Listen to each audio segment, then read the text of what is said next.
Hi, I'm Brett Johnson, former United States most wanted cyber criminal, now good guy. Or, as the United States Secret Service called me, the original internet godfather. Now, how did I get that title? Well, I'll tell you.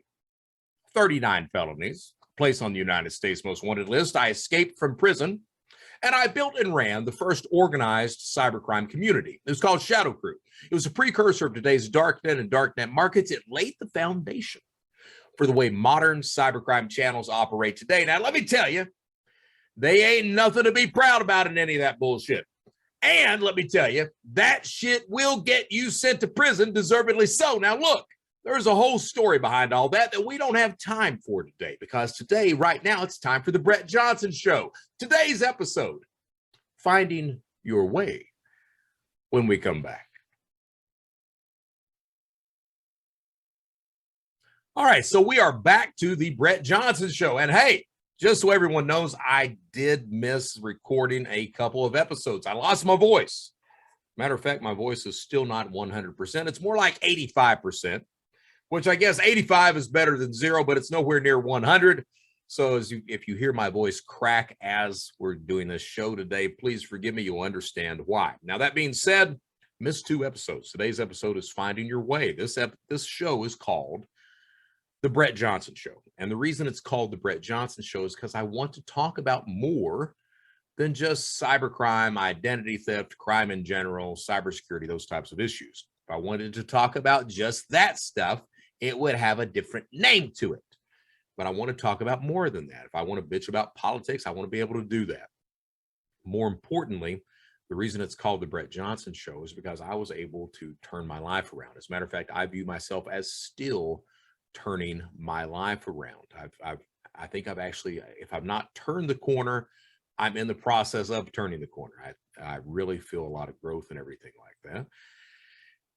Because of that, I have a lot of people that either they've listened to the Anglerfish podcast, it's a previous podcast of mine, or they've seen a presentation or a webinar or one of these interviews that I give or something like that, and they reach out to me and they're victims of abuse, or they've been in a dysfunctional relationship, or they've had these issues, and they reach out sometimes to me to ask questions, to ask advice, or to say just thank you for sharing your story, because sometimes maybe they are not yet able to talk about it and talk about what happened to them. And that's what today's show is about. I had a gentleman reach out to me on LinkedIn under an alias. He reached out to me on LinkedIn. I actually woke up, the message was waiting on me one morning. I was like, oh, Jesus, I got to talk about this. And I tried to record the episode, but my voice had disappeared.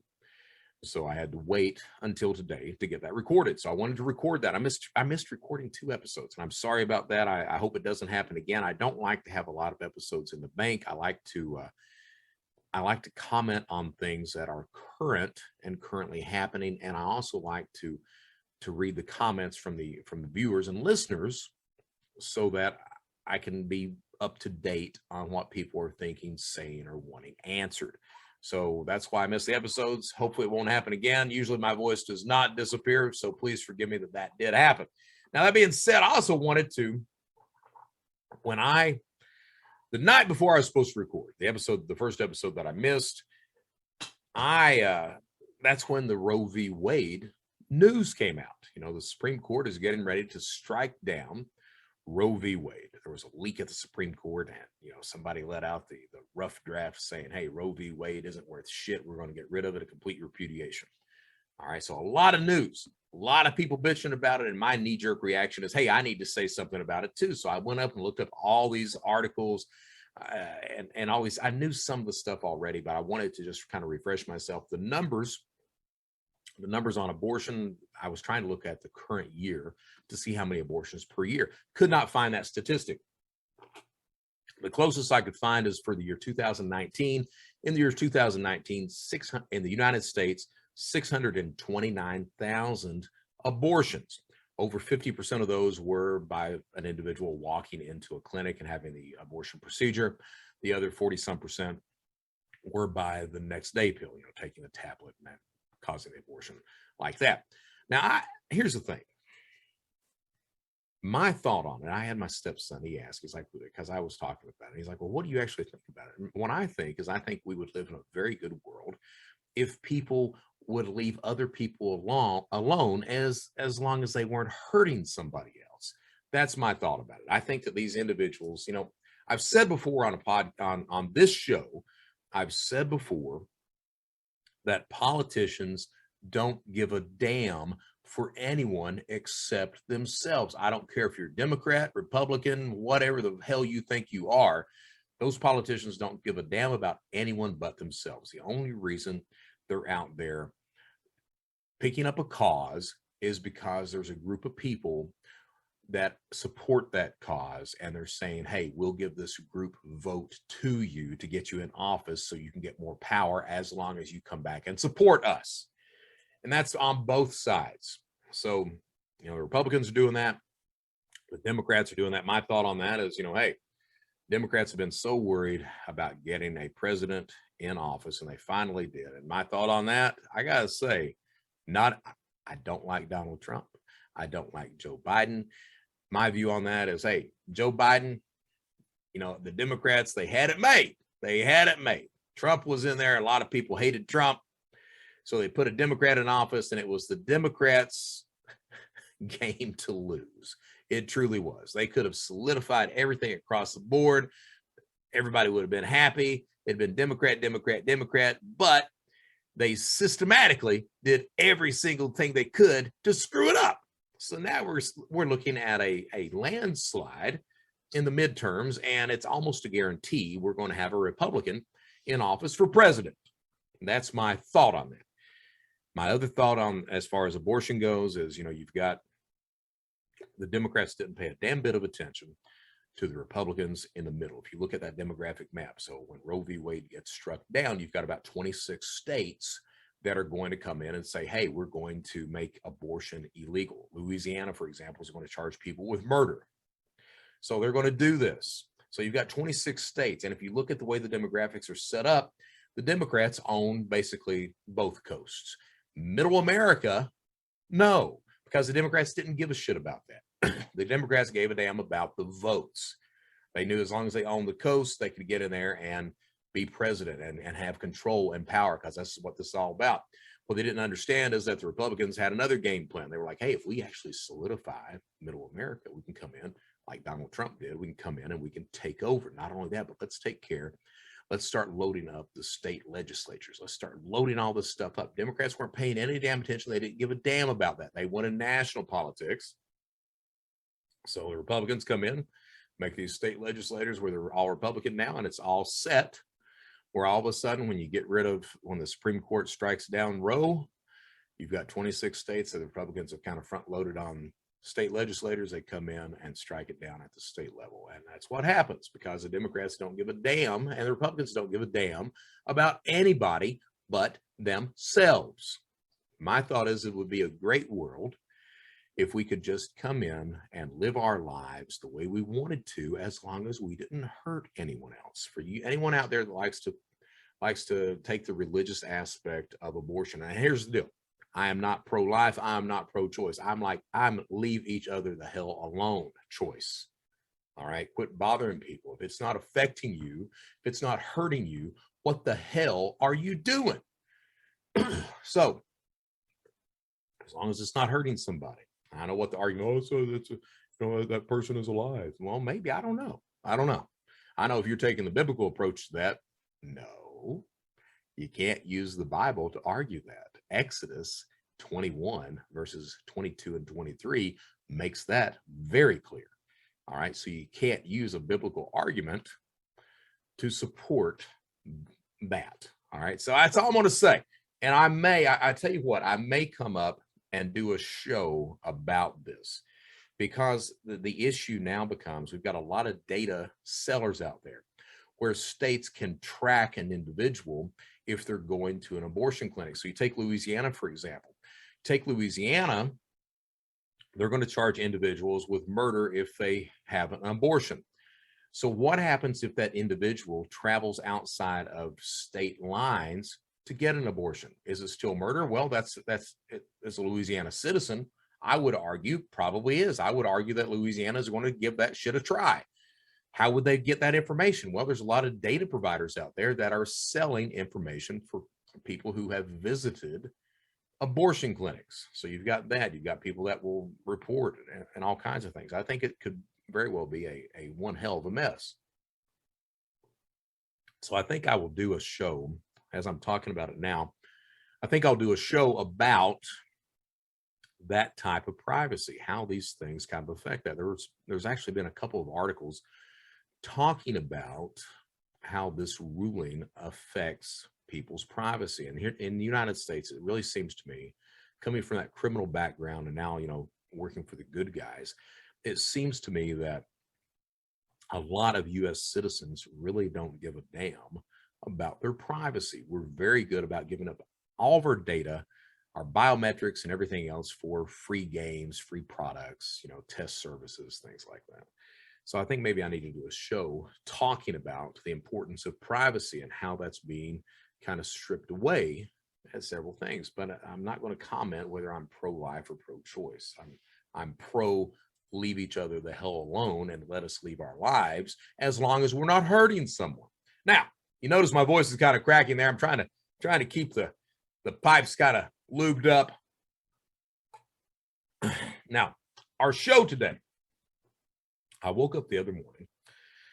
I just done a show about the embarrassment of victims, how a lot of victims are so embarrassed that they internalize everything and they don't really talk about how they've been victimized, the abuse they've went through, either a victim of crime, a victim of abuse, of a dysfunctional relationship or childhood or anything else like that. I talked about that and I thought it was very important. I had a gentleman reach out to me on LinkedIn and he sent me under an alias. He sent me a message and he's since that point, he actually came out. I answered him. He responded. Then he told me who he really was on LinkedIn. He connected with me. And I tried to pull up his alias profile today to read it, but he had deleted the profile and deleted the messages, the questions that he had sent me. Fortunately, I had them in my email. So what he sent me, I'm going to read the email to you, the message, and then we're going to talk about that because I think this is a very important, the questions, they really hit me pretty hard. And I think that it's important to talk about this so that not only I can grow, but anybody out there that may need to hear this. This guy needed to hear, and I think that he may not be the only one. So what he said he said, "Yo, saw you on Lex. Fascinating story, truly. I have also come from an abusive and manipulative household, though not nearly to the extent you described. I feel like your story could have been mine, not from a skill perspective, but from being drawn to darkness perspective. You seem like you're doing well for yourself, both career and mindset. I just have a few questions. Does being on a stage ever stop? Does the voice in the back of your head go away? Do you still get the impulses to control every aspect of your reality? Is it possible to connect with people without feeling distant because the deepest part of you knows that they will never be able to feel the darkness that you went through? I'm sorry to ask such direct and personal questions. I just have some issues I'm working through, and deep down, I feel like you may have some insight. If you got this far, thank you for reading." Well, I did get that far, and I checked my messages as I was waking up, and I sat there and I read them, and I said to myself, "Oh shit, man! This guy gets it. This guy gets it. He understands." So I sent him a message. I answered him. I said, "Look, man," I said, "I also want to talk about this on a show because I think it could be addressed better if I were talking to you personally, or at least on a video." And he responded. He thanked me for my answers. I basically told him, "Hey, you may not want the answers I'm going to give, but maybe you need to hear them." And he agreed. So I'm going to talk about that today. It seems to me that a lot of us, and again, I don't care what you're a victim of, a lot of victims out there of abuse, of crime, of dysfunctional relationships, of whatever's going on. A lot of us out there, we've been through the shit and we bear those battle wounds. We bear those marks. You know, every person that you ever meet, whether healthy or unhealthy, leaves a mark on you. It changes you to some degree. Every single person that you meet, healthy or unhealthy, changes you to some degree. So he asks me, he says, does being on a stage ever stop? And my answer was no, it doesn't. There is always a mask. People know, people who've been listening, a lot of people know my background.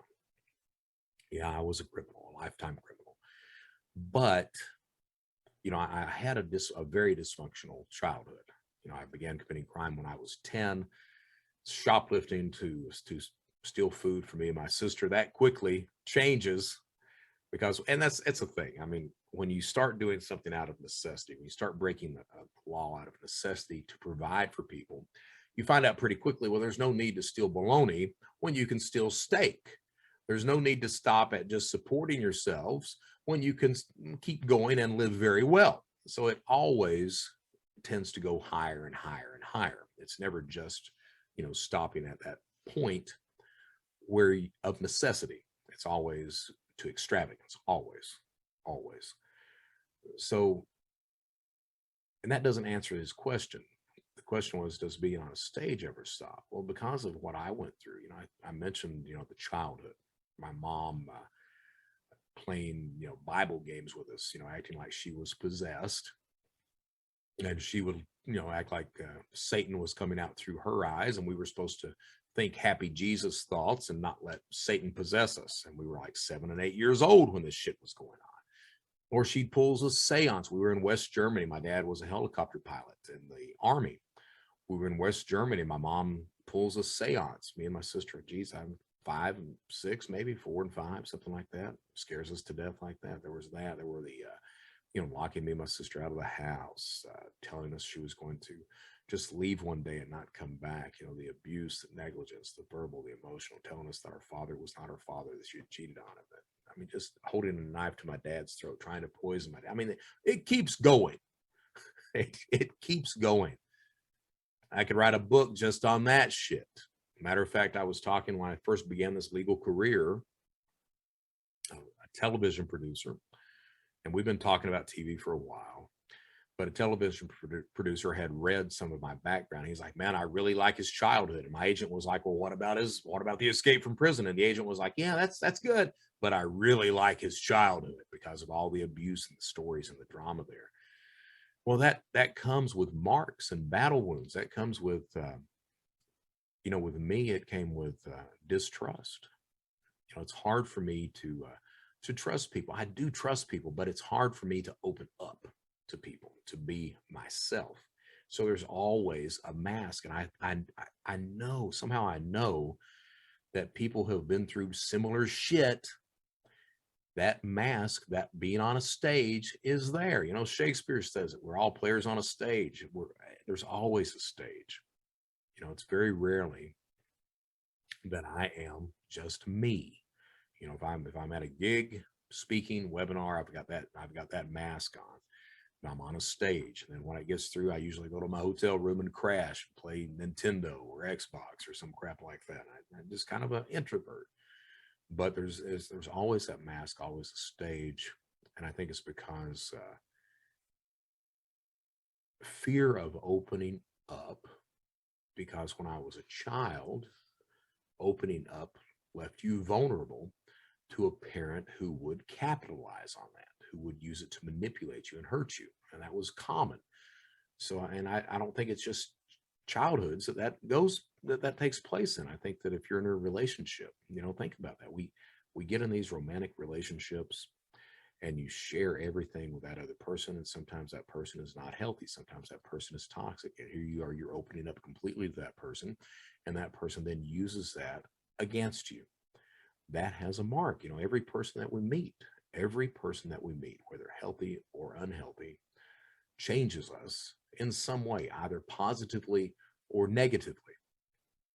So there's always, for me, there's always that mask. And I think this gentleman wanted me to tell him that there wasn't, that goes away, that there's a time when you can put that shit away. And, you know, I'm 52.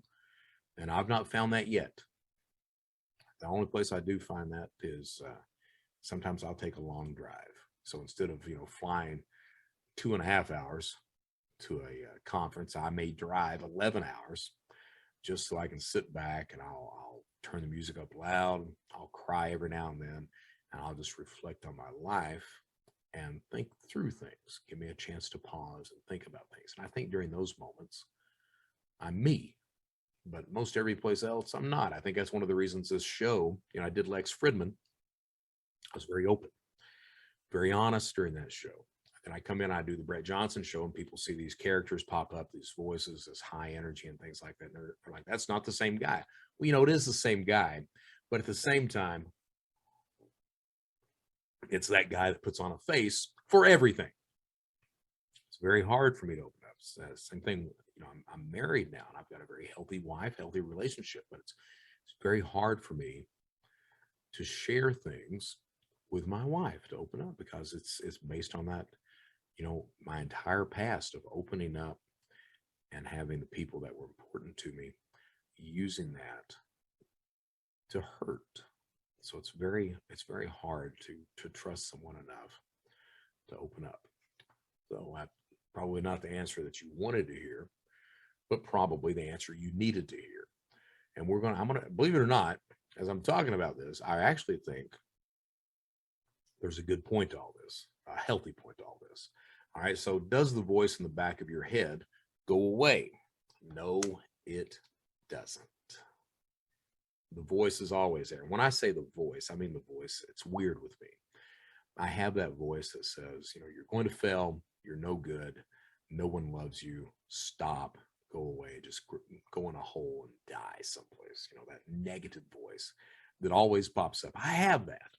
But at the same time, I have this voice that sometimes comes up and says, you're the shit. You on a stage, by God, you are something.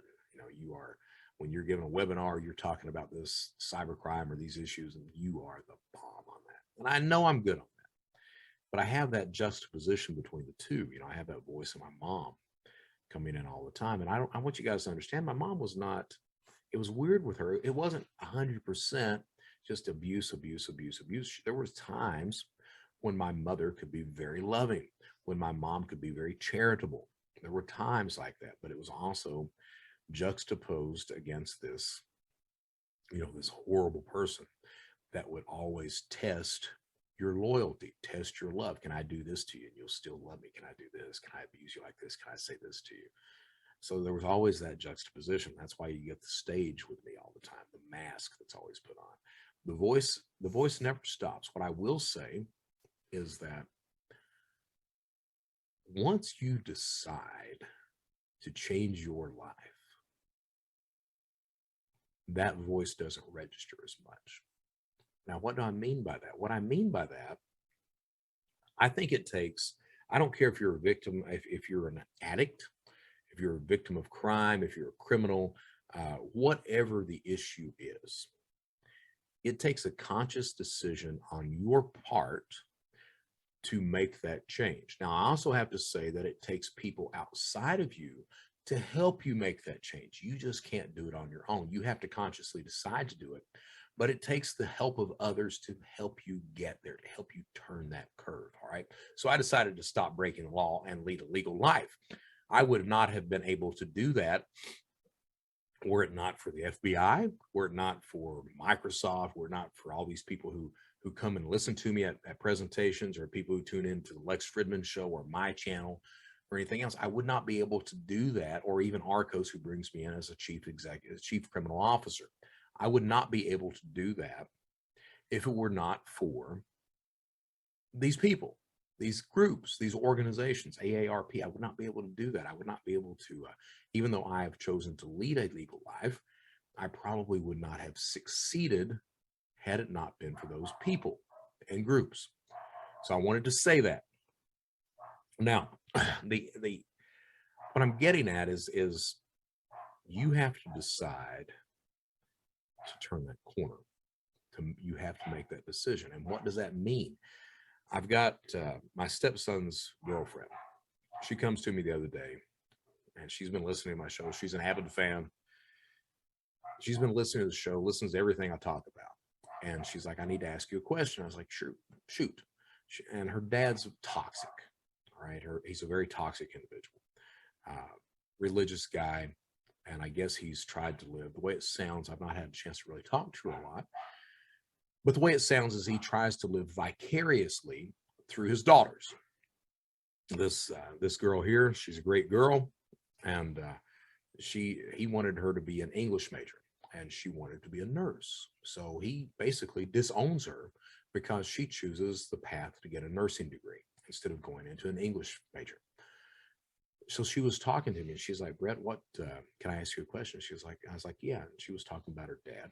I mentioned to her that when you make that decision, you have to make that decision to change your life. And when you change your life, what it means is you make the choice to live healthy in every area of your life, which means changing people, places, and things that are toxic to you. That becomes a hard thing to do. Some of us simply don't have the ability to do that. You get a criminal who gets out of prison. That guy, oftentimes, he has to go back to the exact same place he was where he used to commit these crimes. So he's not able to change places. He's still within those peers that he was with when he committed crimes. So he's not able to change the people.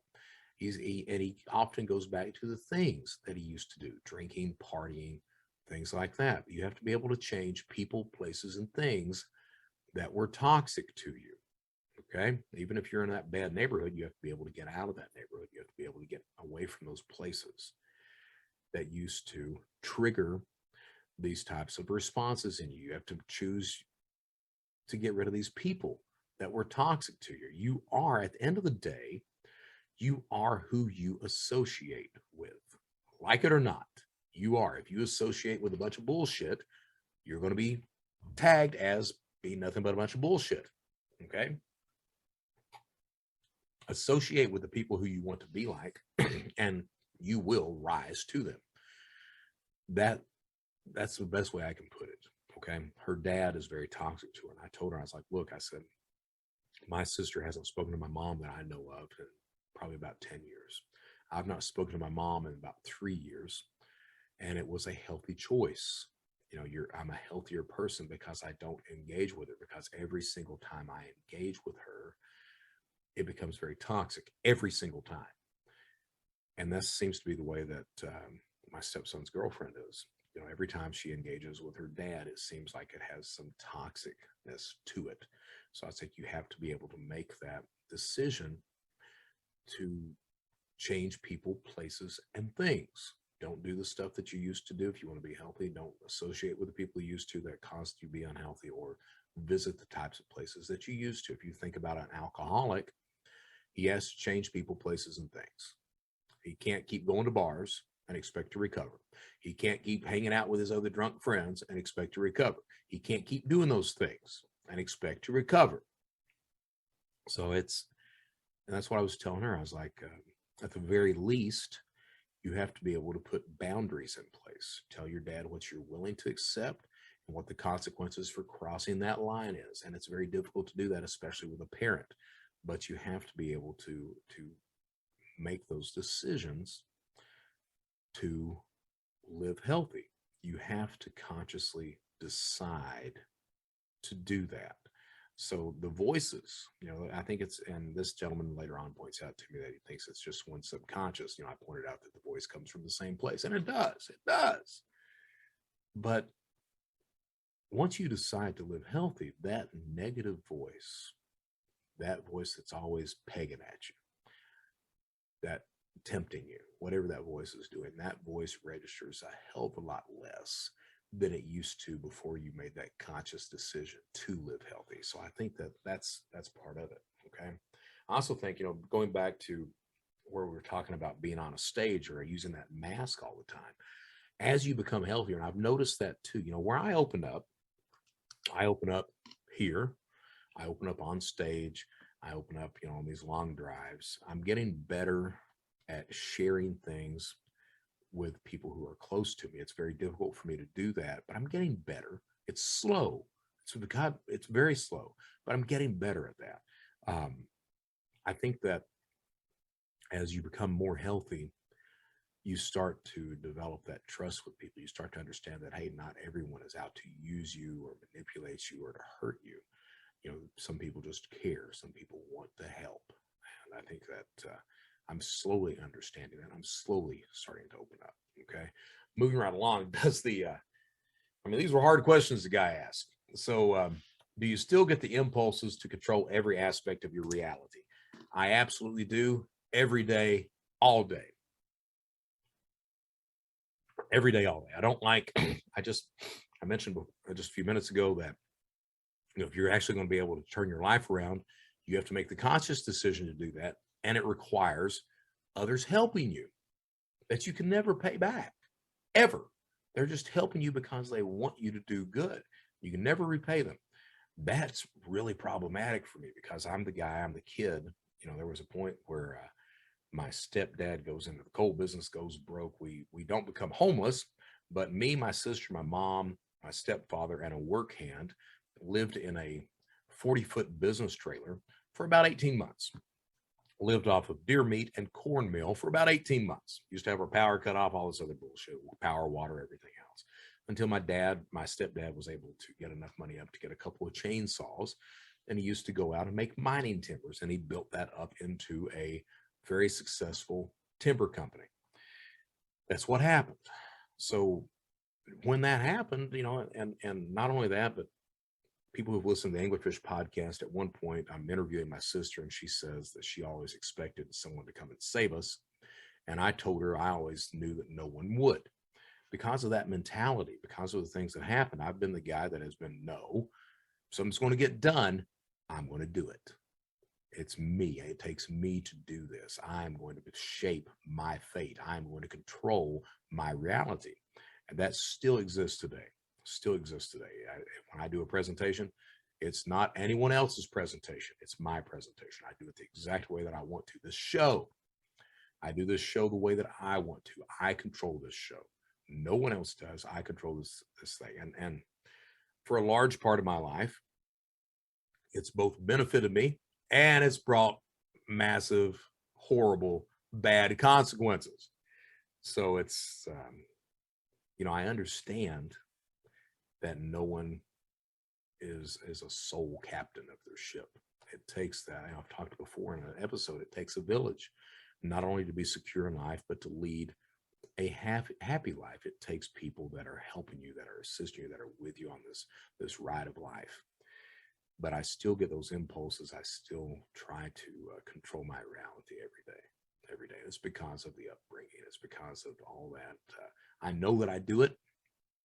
I think that me knowing that I do it helps sometimes for me to back off, for me to sit there and say, nope, not going to do this, not going to touch that. And I think I do that to some extent, but a lot of the times, like with this show or anything else, I talk about what I'm going to. No one's going to tell me what to talk about. No one's going to tell me not to say something. I've said before, I'm the guy that will say the shit that needs to be said. I am. I absolutely am. I believe in telling the truth about it, and no one's going to buy me. No one's going to threaten me not to say something, anything else like that. I'm going to talk about what I'm going to talk about. I'm going to lead my life the way I'm going to. So yeah, I still get those impulses, both negative and positive. I don't, I think it's got benefits and not, honestly. Nothing else to say about that. Next question. Is it possible to connect with people without feeling distant, because the deepest part of you knows that they will never be able to feel the darkness that you went through? It is extremely difficult. First of all, I've got that mask, that being on a stage, out of the gate, this is who I am. And there's this big buffer there. This is the face that I put on. I come across as very extroverted, and in truth, I'm an introvert. I enjoy my time alone at the house. I don't like to get out and party or associate with a lot of people and everything else. I like to just, if I'm out there, I put on the mask of an extrovert, but I'm not.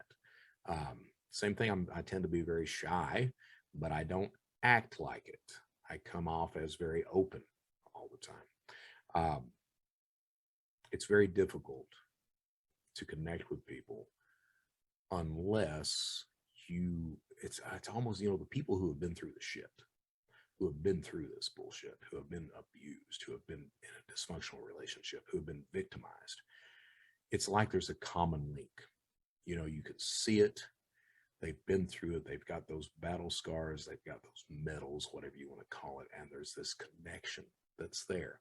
Those people you can be more open with. Those people you feel that somewhere deep in there, you're connected with each other. People who have not been through that, it's very difficult to have connections with them. I hear people, I've got people that talk to me, and I hear people that lament their lives. We don't have, we don't have this, we don't have that. I want to do this, I want to do that, and I live a horrible existence. And it's hard for me to empathize with a lot of people because I remember being back in prison, and a lot of those guys have got is their entire lives are in a locker, 3-foot locker. That's their entire existence. They'll never leave the compound. They'll never get out of prison.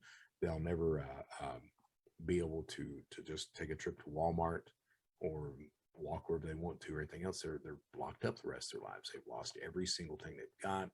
No hope of getting out, anything else like that. It's hard for me to empathize with somebody that hasn't been hit like that, and I grant you, yeah, it's that criminal's choice, but still it doesn't make it any less. It's unless you've been through the shit, it's hard to have those connections. And unless you have that frame of reference, it's hard to connect with someone like me. It truly is. You can say you can sympathize, but you can't really empathize unless you have been through something like that. People who've been through that empathy brings those connections. To the gentleman who asked these questions, we talked a little bit about it on LinkedIn afterwards, and you said, that they weren't the questions, the answers that you wanted to hear, but you agreed with me that you thought that you needed to hear them. And you said they brought a bit of closure. What I would say to you is I don't know what you've went through. Okay, I don't. I know that by the questions, by God, you've went through something. I don't know what you've went through, but I would urge you to surround yourself with healthy individuals. Okay. When I started to make this decision on my part to become healthy, I started on LinkedIn, and I started to surround myself with every single law enforcement officer who would connect with me, figuring that if I became very, public about who I was, that I would always have law enforcement looking at me, thereby deterring me from making bad choices until I was able to, get there myself. Started to do that. Then I started to connect with fraud analysts, cybersecurity professionals, all these other people, kind of forming a support group, a safety net, surrounding myself with the type of people that I wanted to be. That's what I would suggest to you. All right. Make the conscious decision to change your life. Surround yourself with the people that you want to be, the people who will keep you in check, who will kind of reach out and check on you. And, hey, are you okay? What can we do? Bang, bang, bang. Change the thought process. I went through CBT, cognitive behavioral therapy. Understand that your thoughts determine your feelings determine your actions. If you change the thought process, the feelings will change, the actions will change because of that. So start thinking more positively about things. If you think negative about things all the time, it causes negative feelings and then negative actions. So start thinking start figuring out ways to think alternately about the types of things you're thinking about. Oh, I'll never get this job. Well, instead of thinking like that, I just need to keep applying. Bang, bang, bang. Just keep persistence. Persistence pays off. Or I need to start my own business.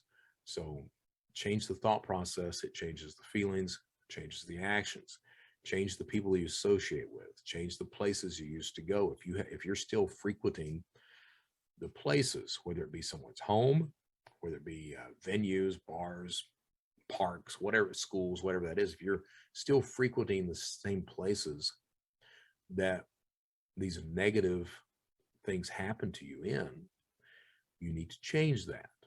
Okay. And then change the things that you do. If you're still doing the exact same things, I talked about that on another podcast. There are people out there, there are criminals who say they've turned their lives around, but they've not really. They've got a legal job that still pays for the same bullshit that they used to do when they were criminals. That's not changing things. You have to change the things that you do as well. People, places, and things. Surround yourself with people who will keep you in check, with the people who you want to be like, those peers. Always strive, always look forward, always, start each day. How can I be healthy today? And always, I fully believe, I got to tell you guys, I fully believe that the reason that there's two reasons we're on this planet. The first is to know ourselves. Rene Descartes, he says, know thyself. And I think there's a lot of truth in that. We need to know and understand who we are, why we do the things we do, who we are as individuals. We need to know ourselves. But I think we're also here to help, not to hurt. We have to come to that realization. We need to know who we are, and we need to work toward helping people, not hurting each other. So that's today's episode, guys. I'm no crime, no cybersecurity, just talking to this guy who I think really needed me to talk to him on this episode. There may be somebody else out there who needed to hear this too. It's a difficult path to tread. It's a difficult decision to make to change your life, because there's a lot of comfort to be found in wallowing in self-pity. There's a lot of comfort to be found in not changing things, because you at least know what you got. That trying to change things comes with a degree of the unknown. I don't know if it's going to work. I don't know if it's going to succeed, but you've got to be willing to take that step to say, I'm going to change. And when you make that decision to change, to get out of that abusive relationship, to not act like the dysfunctional parents that you had, to make the healthy choices in life, when you make that decision, it makes all the difference in the world. It truly does. It really makes you understand the value of being on this planet, of living this life. It truly does. And it may sound trite. It may sound like I'm trying to be a motivational speaker. I'm not. I'm just giving you my what I wanted from my journey. All right. I'm Brett Johnson. What do we say? We say, stay safe, stay secure, and stay vigilant. We also say this is a Brett Johnson show. At the end of the day, just do the right damn thing. I'm Brett Johnson. Thank you for listening. Until next time.